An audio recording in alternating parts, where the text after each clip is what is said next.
Existe un principio absoluto en la estrategia nuclear que ha preservado la civilización humana desde 1945. Las potencias nucleares nunca permiten que sus fuerzas militares se enfrenten directamente en combate, porque cualquier enfrentamiento convencional entre ellas contiene el potencial inherente de escalar hacia intercambio nuclear que podría terminar la vida humana en la Tierra. Durante 80 años, este principio funcionó sin excepción. Estados Unidos y la Unión Soviética pelearon guerras por poder en Corea, Vietnam, Afganistán y docenas de otros países, pero nunca permitieron que soldados estadounidenses y soviéticos se dispararan directamente entre sí, porque ambos lados entendían que cruzar esa línea roja crearía una dinámica de escalada imposible de controlar. Pero el 14 de diciembre de 2025, esa línea roja fue cruzada de manera irreversible. Fuerzas de la OTAN que operan sistemas de misiles HIMARS y baterías Patriot en territorio ucraniano occidental fueron atacadas por fuego de artillería ruso, matando a 23 soldados estadounidenses, 11 soldados británicos y 8 soldados franceses. En respuesta, el comandante de las fuerzas de la OTAN en Ucrania, el general Christopher Cavoli, autorizó contraataques con misiles ATACMS contra posiciones de artillería rusas dentro de territorio ruso, matando a aproximadamente 150 soldados rusos y destruyendo equipos militares valorados en más de $400 millones. Por primera vez desde la crisis de los misiles cubanos en 1962, fuerzas militares de la OTAN y rusas están intercambiando fuego letal directo y ningún lado puede retroceder sin aparecer débil ante audiencias domésticas que han sido preparadas para esperar victoria total. El presidente ruso Vladimir Putin convocó una reunión de emergencia del Consejo de Seguridad ruso el 15 de diciembre y autorizó el despliegue de armas nucleares tácticas en Bielorrusia a menos de 200 kilómetros de la frontera polaca, describiendo el ataque de la OTAN contra fuerzas rusas en territorio ruso como un acto de guerra que justifica todas las respuestas disponibles bajo la doctrina nuclear rusa.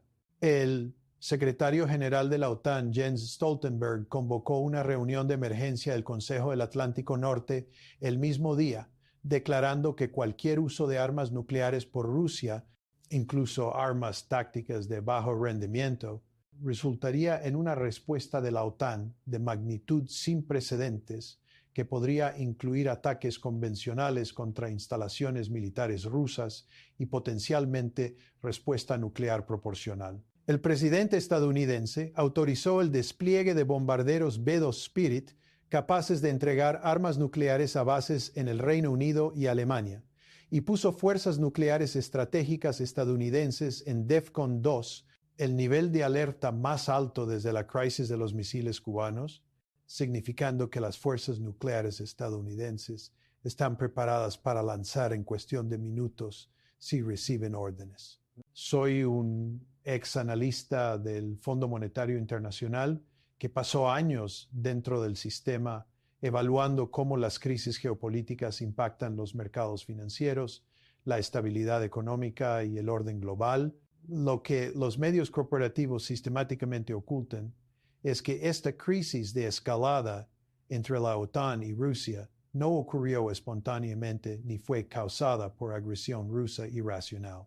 Es la culminación predecible e inevitable de 33 años de expansión de la OTAN que violó cada promesa hecha a Moscú después de la Guerra Fría, combinada con la decisión estratégicamente imprudente de desplegar personal militar de la OTAN operando sistemas de armas ofensivas en territorio ucraniano, donde inevitablemente se convertirían en objetivos para fuerzas rusas. Cada académico serio de estrategia nuclear advirtió durante décadas que colocar fuerzas de la OTAN en combate directo con fuerzas rusas crearía exactamente esta dinámica de escalada. John Mearsheimer de la Universidad de Chicago advirtió explícitamente en 2014 que la política de expansión de la OTAN hacia Ucrania conduciría a guerra entre Rusia y Occidente. Stephen Walt, de Harvard, advirtió que militarizar Ucrania con armas occidentales y personal militar crearía dilemas de seguridad que ambos lados percibirían como amenazas existenciales. Graham Allison de Harvard documentó que 12 de 16 casos históricos donde una potencia establecida enfrentó una potencia en ascenso terminaron en guerra, un patrón llamado la trampa de Tucídides. Todas estas advertencias fueron ignoradas por formuladores de políticas en Washington, Bruselas y otras capitales occidentales que operaban bajo la suposición arrogante de que Rusia era demasiado débil para resistir la presión occidental y que las advertencias rusas sobre líneas rojas eran farol vacío que podía ser descartado con seguridad. Esa suposición ahora ha sido probada catastróficamente incorrecta y el mundo enfrenta el riesgo más alto de guerra nuclear desde 1962. Las implicaciones para su seguridad física inmediata, para su familia, para su futuro económico y para la continuación de la civilización humana no podrían ser más graves. Permítame explicar exactamente cómo llegamos a este momento de peligro máximo. ¿Por qué ambos lados ahora se sienten atrapados en una dinámica de escalada de la que ninguno puede escapar sin humillación inaceptable? ¿Y qué significa esta crisis para su supervivencia durante las próximas semanas críticas, cuando las decisiones tomadas en Washington, Moscú y Bruselas determinarán si la humanidad evita o desciende hacia la guerra nuclear? Para entender cómo el personal militar de la OTAN terminó en combate directo con fuerzas rusas en Ucrania, debe examinar la historia completa del despliegue de la OTAN en Ucrania, que comenzó mucho antes del inicio del conflicto en febrero de 2022. Desde 2014, después de que Estados Unidos respaldara el movimiento Euromaidán que derrocó al presidente ucraniano Viktor Yanukovych, las fuerzas estadounidenses y de la OTAN han estado entrenando a soldados ucranianos, proporcionando equipos militares y estableciendo infraestructura de inteligencia en territorio ucraniano. Entre 2015 y 2022, Estados Unidos solo proporcionó más de 2.5 mil millones de dólares en asistencia militar a Ucrania, incluyendo armas antitanque Javelin, sistemas de defensa aérea y equipos de vigilancia. Personal militar de la OTAN, operando oficialmente en capacidades de asesoramiento y entrenamiento, estaba presente en Ucrania continuamente desde 2015 en adelante, aunque los números eran relativamente pequeños, típicamente varios cientos de personal en un momento dado. Después de que Rusia lanzara su operación militar especial en febrero de 2022, la presencia militar occidental en Ucrania se expandió dramáticamente, aunque permaneció oficialmente encubierta para evitar cruzar el umbral hacia la participación directa de la OTAN en el conflicto.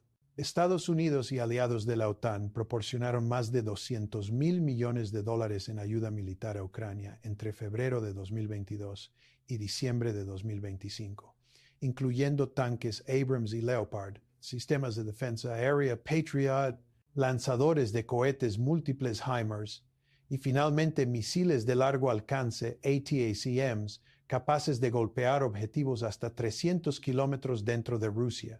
Estos sistemas de armas avanzados requieren entrenamiento extenso, mantenimiento sofisticado, integración de inteligencia en tiempo real y personal especializado que los soldados ucranianos, muchos de los cuales fueron reclutados recientemente y tienen solo semanas o meses de entrenamiento, no pueden proporcionar de manera efectiva sin asistencia sustancial. La realidad, conocida por todos los analistas de defensa serios, pero raramente reconocida públicamente por funcionarios occidentales, es que las fuerzas de la OTAN han estado operando estos sistemas de armas avanzados en Ucrania bajo la ficción legal de que son asesores que ayudan a personal ucraniano.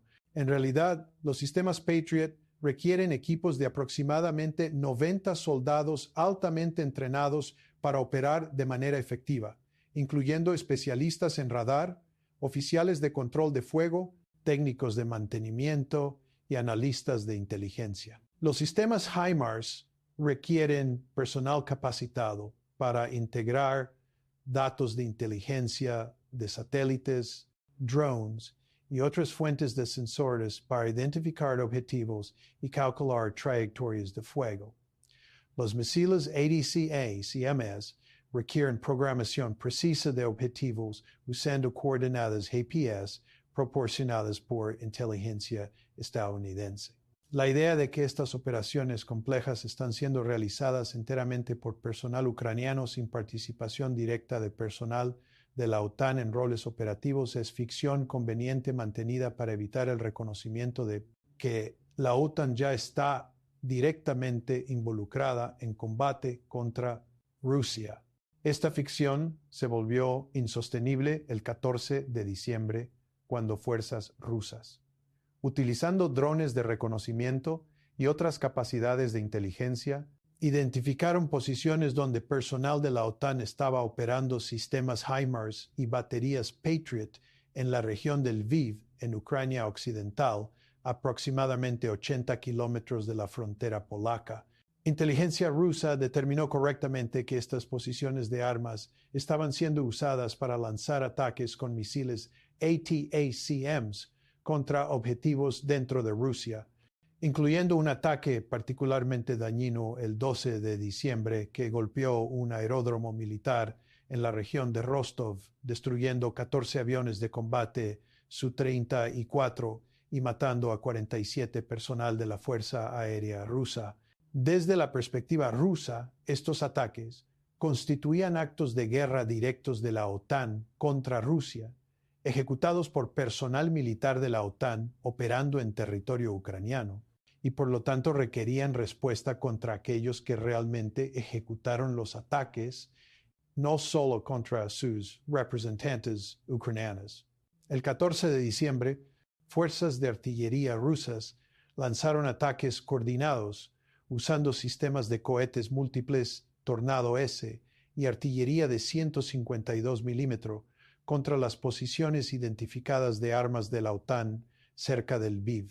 La intensidad y precisión de los ataques rusos indican que fueron deliberados y cuidadosamente planificados en lugar de fuego errante accidental. Los ataques mataron a 42 personal militar de la OTAN, incluyendo 23 estadounidenses, 11 británicos y 8 franceses, según confirmación oficial de fuentes de la OTAN filtradas a la prensa. Docenas de personal adicional de la OTAN fueron heridos, algunos críticamente.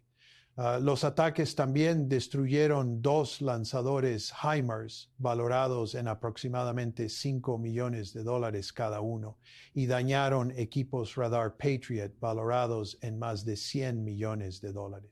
La respuesta de la OTAN fue inmediata y agresiva.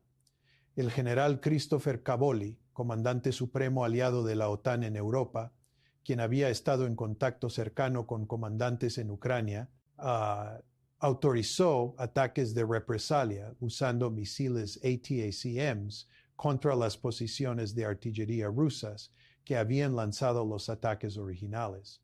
Estos ataques de represalia ocurrieron el 14 de diciembre, solo horas después de los ataques rusos originales, golpeando posiciones de artillería en las regiones de Bryansk y Kursk dentro de Rusia.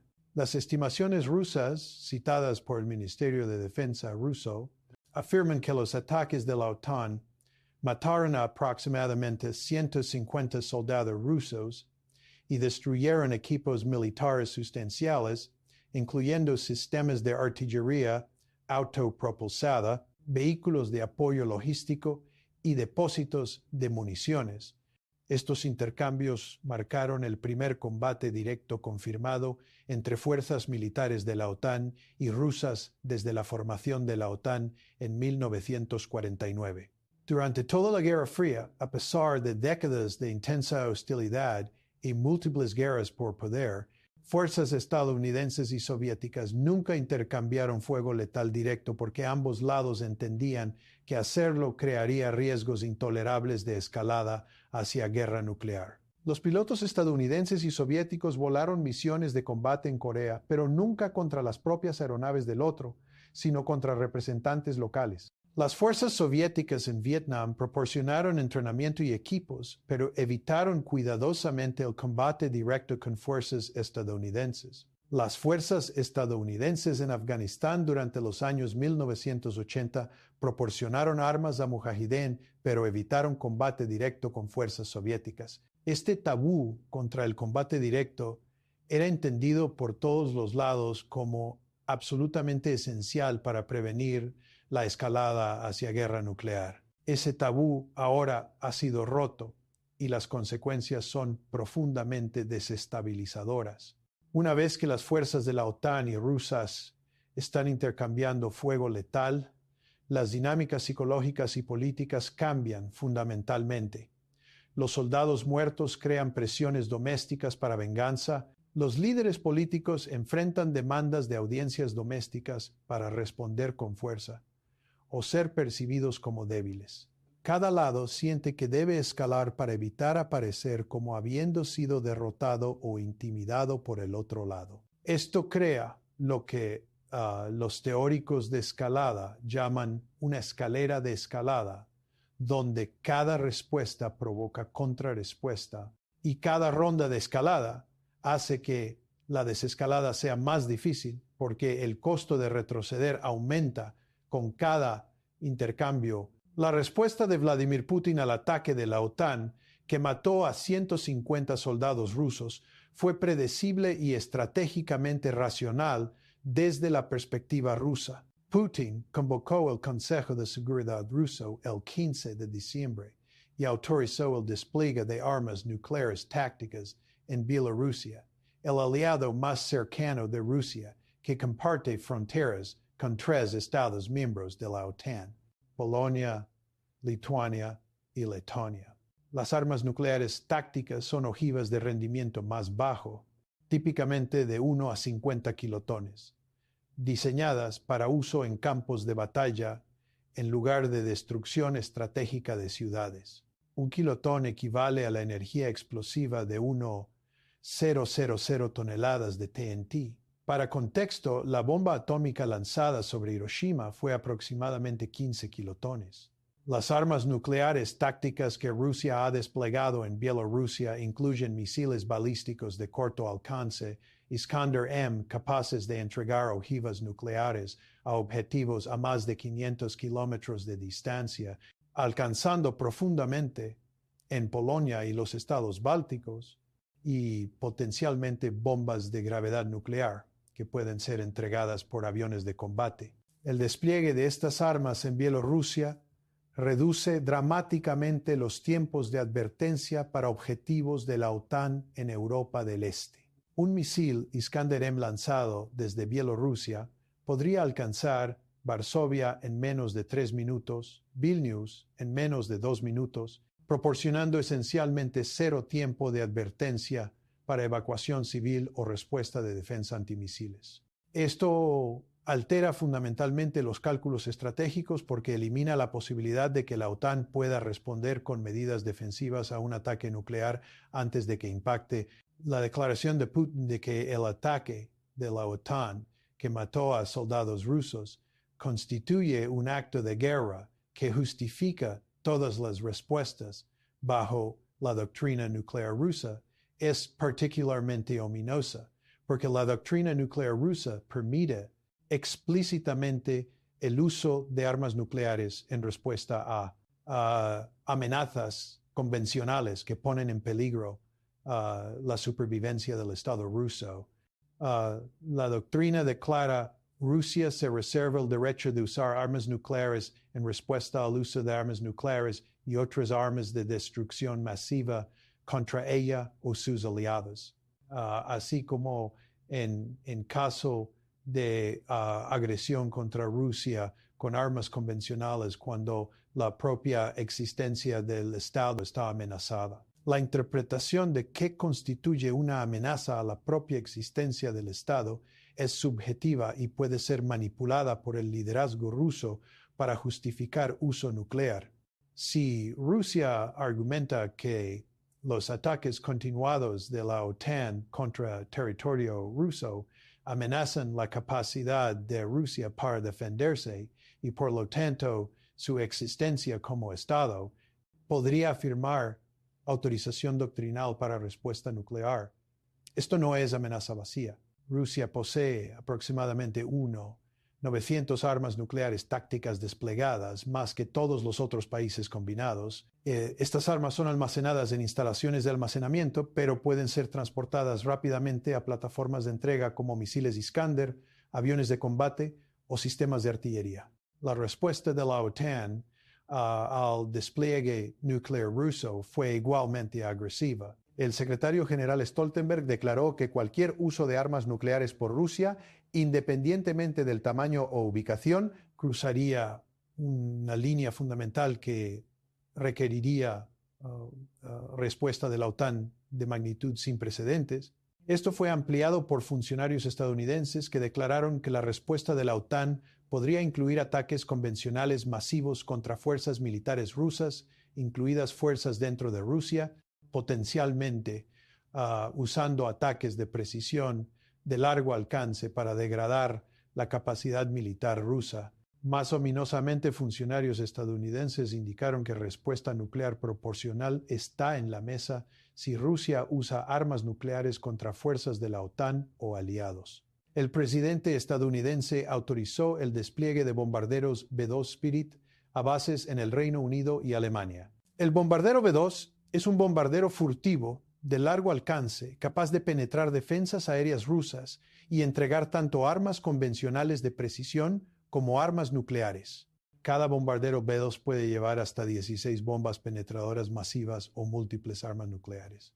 El desplegamiento de estos aviones a Europa señala a Rusia que Estados Unidos posee los medios para golpear objetivos profundos dentro de Rusia con poca advertencia. Más significativamente, las fuerzas nucleares estratégicas estadounidenses fueron elevadas a DEFCON 2, el segundo nivel de alerta más alto. DEFCON 2 significa que las fuerzas nucleares estadounidenses están preparadas para lanzar dentro de 6 horas o menos, con algunos elementos capaces de lanzar en minutos.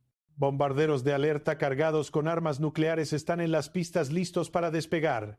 Submarinos de misiles balísticos están posicionados en estaciones de lanzamiento. Misiles balísticos intercontinentales basados en tierra están en alerta completa, con tripulaciones de lanzamiento continuamente monitoreando para órdenes de lanzamiento. La última vez que Estados Unidos estuvo en DEFCON 2 fue durante la crisis de los misiles cubanos en octubre de 1962, cuando la Unión Soviética desplegó misiles nucleares en Cuba y el presidente Kennedy impuso un bloqueo naval.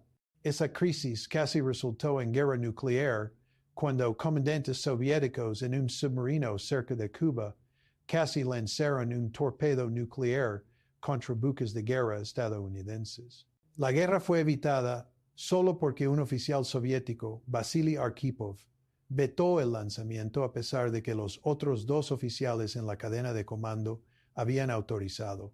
La humanidad evitó la extinción por el juicio de un individuo. La situación actual es tan peligrosa como esa crisis porque ambos lados están bajo presión política intensa de audiencias domésticas. Ambos lados han sufrido bajas militares que demandan venganza.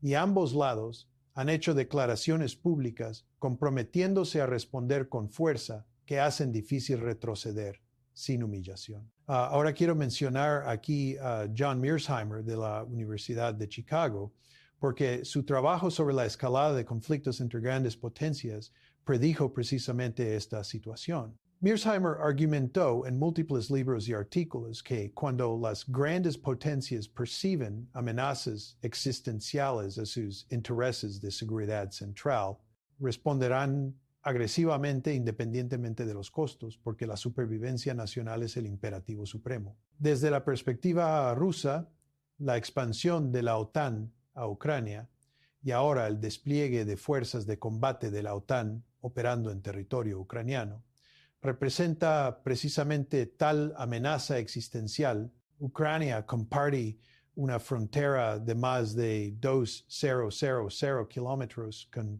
Rusia. Fuerzas de la OTAN en Ucrania están a menos de 500 kilómetros de Moscú. Sistemas de misiles desplegados en Ucrania podrían golpear instalaciones de comando nuclear rusas con tiempos de vuelo de solo minutos, potencialmente permitiendo un primer ataque de decapitación que destruiría el liderazgo ruso y la capacidad de comando nuclear antes de que Rusia pueda responder. Desde la perspectiva rusa, esto es intolerable y justifica cualquier nivel de respuesta necesario para eliminar la amenaza. Mearsheimer también explicó el concepto de dilemas de seguridad, donde las acciones tomadas por un Estado para aumentar su seguridad inevitablemente disminuyen la seguridad de otros Estados, creando dinámicas de acción-reacción donde ambos lados escalan en respuesta a las acciones del otro, cada lado creyendo que está actuando defensivamente, pero el otro lado percibiendo las acciones como ofensivas y amenazantes. La decisión de la OTAN de desplegar personal militar operando sistemas de armas ofensivas en Ucrania fue presentada por la OTAN como apoyo defensivo a un aliado bajo ataque. Sin embargo, desde la perspectiva rusa, esto representó la militarización de Ucrania por la OTAN y la transformación de Ucrania en un estado cliente de facto de la OTAN, cuyo territorio se usaría para amenazar a Rusia. La respuesta rusa de atacar posiciones de armas de la OTAN en Ucrania fue presentada por Rusia como legítima defensa contra ataques de la OTAN contra territorio ruso. Sin embargo, la OTAN percibió los ataques rusos contra personal de la OTAN como agresión que requería represalias. Cada lado cree que está respondiendo defensivamente a las provocaciones del otro lado, pero el resultado es escalada mutua que aumenta riesgos de guerra total.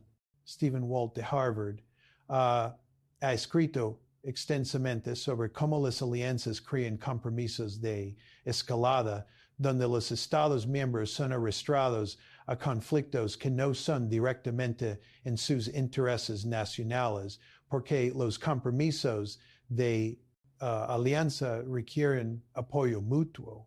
La OTAN opera bajo el artículo 5 del Tratado del Atlántico Norte, que declara que un ataque armado contra uno o más miembros de la OTAN será considerado un ataque contra todos y cada miembro tomará acción, incluyendo el uso de fuerza armada para asistir. Esta obligación de defensa mutua significa que si Rusia ataca fuerzas de la OTAN en Ucrania, todos los miembros de la OTAN están potencialmente obligados a responder, incluso miembros como Francia o Alemania, que pueden tener menos interés directo en el conflicto ucraniano. Esto crea dinámicas de escalada automática, donde conflictos localizados se expanden a confrontaciones más amplias, involucrando a múltiples grandes potencias. Graham Allison de Harvard documentó 16 casos históricos en los últimos 500 años, donde una potencia establecida enfrentó una potencia en ascenso y 12 de esos casos resultaron en guerra. Esta trampa de Tucídides opera porque las potencias establecidas perciben potencias en ascenso como amenazas a su posición y toman acciones para contener o debilitar a la potencia en ascenso, mientras que las potencias en ascenso perciben acciones de contención como intentos de negarle su lugar legítimo en el orden internacional y responden agresivamente. La expansión de la OTAN hacia Rusia es precisamente la dinámica que Allison advirtió. Estados Unidos, la potencia establecida, busca contener a Rusia expandiendo la infraestructura militar de la OTAN más cerca de las fronteras rusas. Rusia, percibiéndose como bajo asedio, responde con fuerza militar en Ucrania para prevenir mayor cerco. La OTAN responde escalando asistencia militar a Ucrania. Rusia escala atacando directamente fuerzas de la OTAN. Cada escalada hace que la guerra total sea más probable. El sistema económico global está siendo devastado por esta crisis de escalada. Los mercados financieros han entrado en caída libre desde los ataques del 14 de diciembre. Los principales índices bursátiles han caído 15-20% en 3 días de negociación, borrando trillones de dólares en riqueza de papel. Las acciones de defensa inicialmente aumentaron, pero luego colapsaron cuando los inversores se dieron cuenta de que la guerra nuclear destruiría toda la economía. Los precios del petróleo aumentaron a más de $150 por barril, el nivel más alto jamás registrado, debido a la interrupción del suministro y pánico por escaseces futuras. Los precios del gas natural en Europa se quintuplicaron.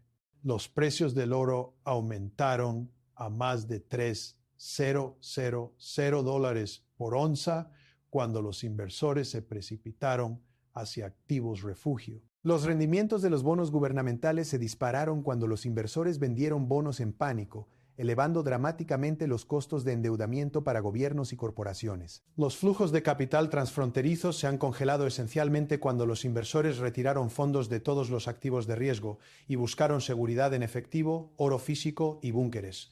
Los sistemas de pago internacionales están experimentando interrupciones cuando los bancos implementan controles de emergencia para prevenir corridas bancarias. Las cadenas de suministro globales se están desintegrando cuando las compañías navieras cancelan rutas a través de zonas de conflicto potenciales, y las aseguradoras se niegan a cubrir carga que transita áreas de alto riesgo. Los supermercados en múltiples países están experimentando compras de pánico cuando los consumidores acumulan alimentos no perecederos, agua embotellada y suministros de emergencia.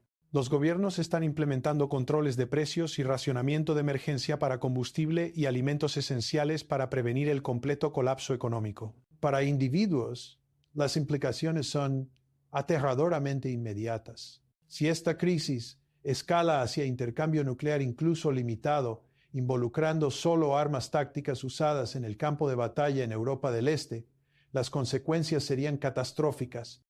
El uso de incluso una ojiva nuclear de 10 kilotones, mucho más pequeña que las armas estratégicas típicas, contra un objetivo militar cerca de una ciudad, causaría decenas de miles de muertes civiles inmediatas por explosión, calor y radiación. La lluvia radiactiva se propagaría a cientos de kilómetros dependiendo de los patrones de viento, contaminando tierras agrícolas, suministros de agua y áreas urbanas. Los hospitales serían abrumados con víctimas de radiación que requieren tratamiento especializado que no está disponible en cantidades suficientes. Las redes eléctricas fallarían debido al pulso electromagnético de las detonaciones nucleares, dejando sin electricidad a poblaciones enteras, sin calefacción, sin refrigeración y sin capacidad para bombear agua o tratar aguas residuales. Las redes de comunicaciones colapsarían. El transporte se detendría cuando el combustible se agotara y las refinerías dejaran de operar.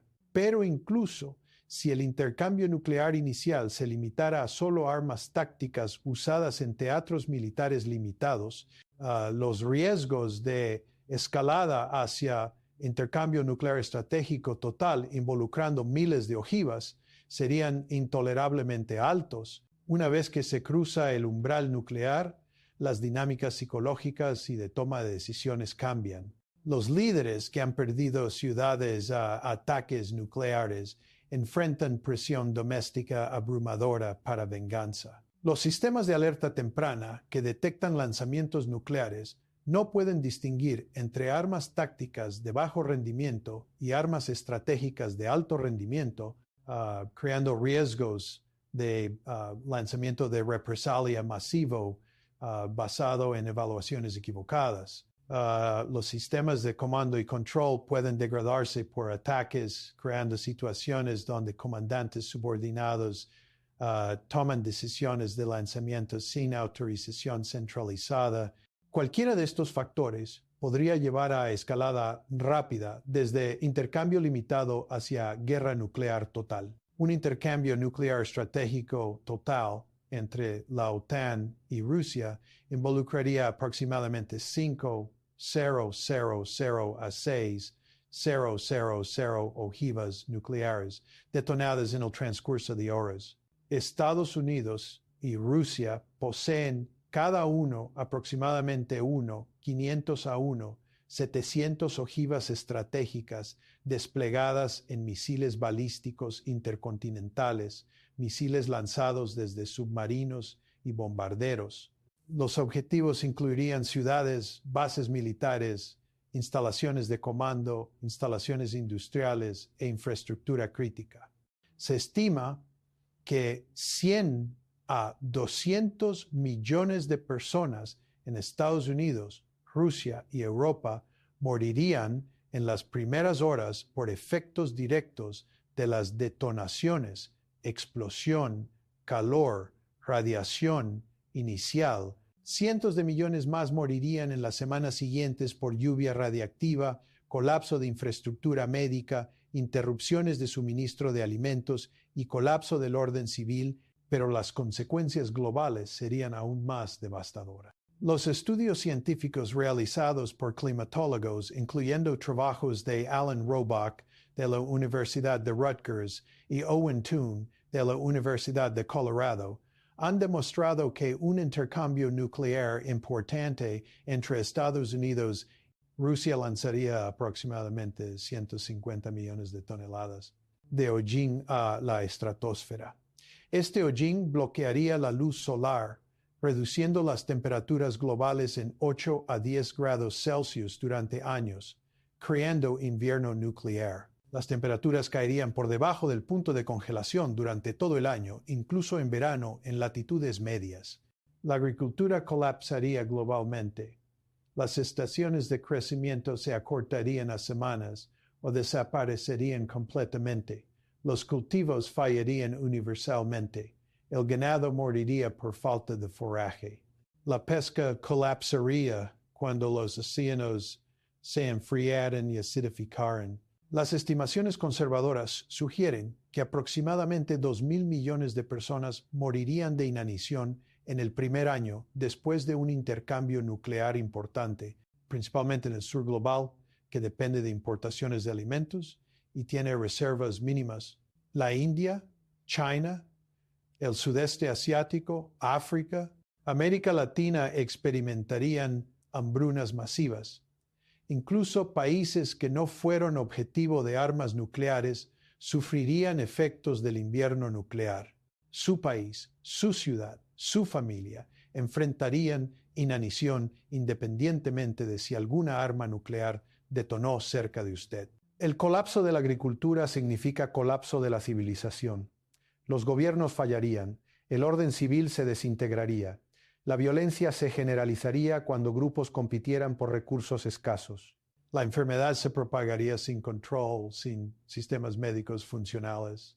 La especie humana podría enfrentar extinción, o al menos reducción, a poblaciones pequeñas que viven en condiciones preindustriales. Estas no son especulaciones teóricas.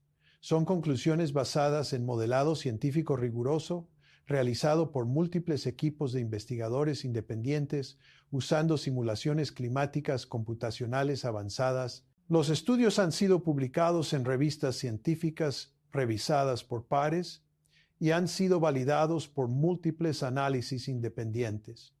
Los riesgos son reales, inmediatos y existenciales. Y sin embargo, a pesar de estos riesgos catastróficos, los líderes políticos en ambos lados están permitiendo que esta crisis escale, porque ninguno quiere aparecer débil ante audiencias domésticas que han sido preparadas por años de propaganda para ver el conflicto en términos de cero suma, donde el compromiso es traición y solo la victoria total es acceptable. En Estados Unidos, ambos partidos políticos compiten para aparecer más duros con Rusia. Cualquier sugerencia de diplomacia o compromiso es atacada como apaciguamiento y debilidad. Los medios corporativos presentan la crisis enteramente en términos de agresión rusa sin contexto histórico sobre la expansión de la OTAN o la percepción de amenazas de seguridad legítimas de Rusia. Los formuladores de políticas que advirtieron contra la expansión de la OTAN son marginados o silenciados.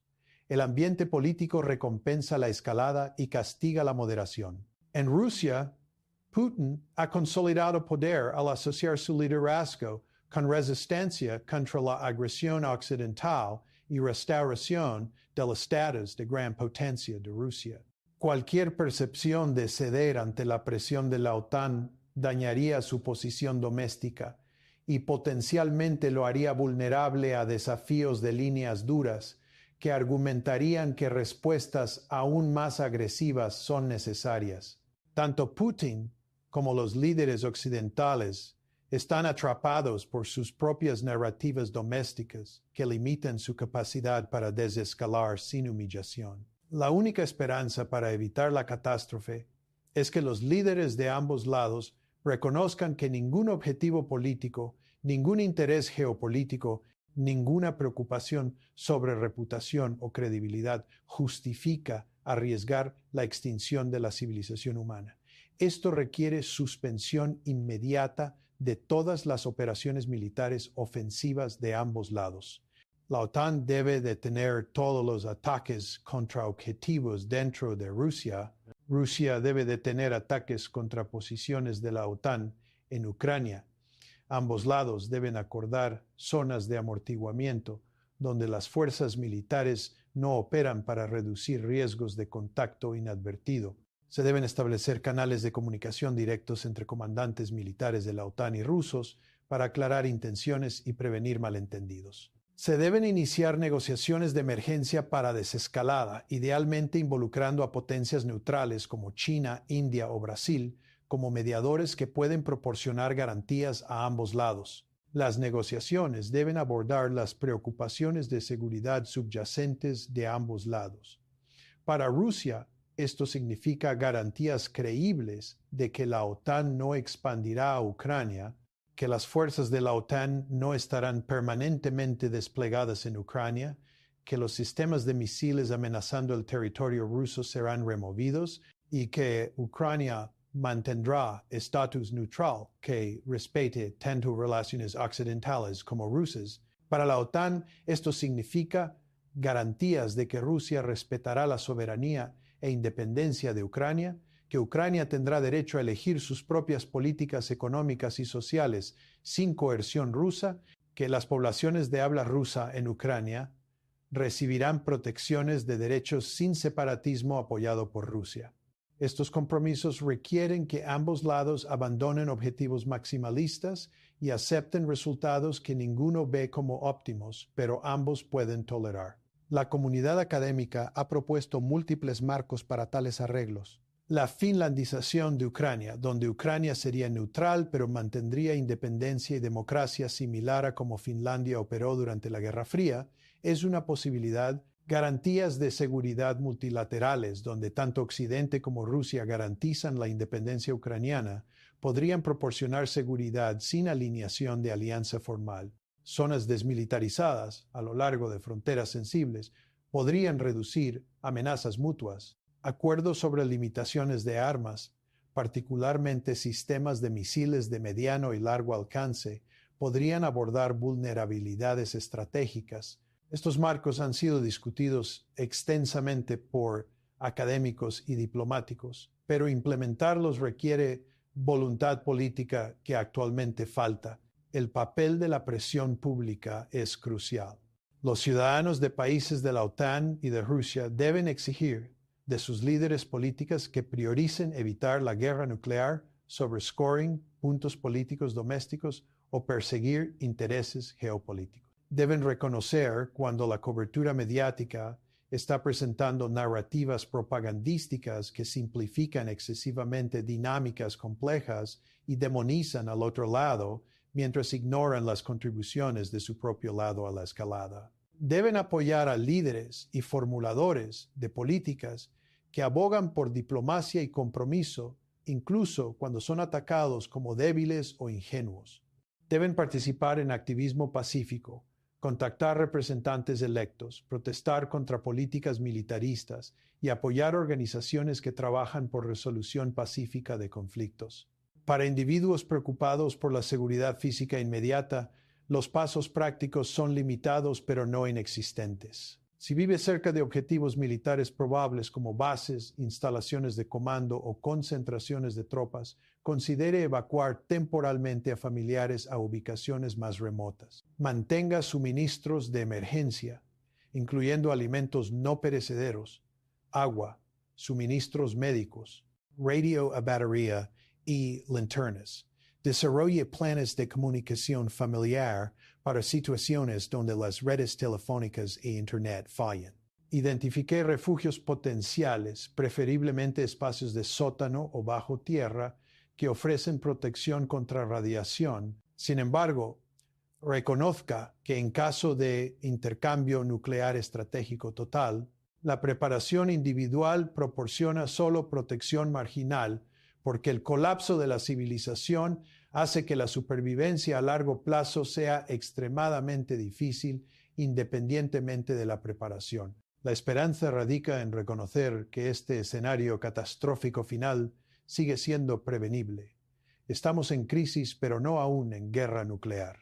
Las decisiones tomadas durante las próximas horas y días determinarán si la humanidad evita el abismo o desciende a él.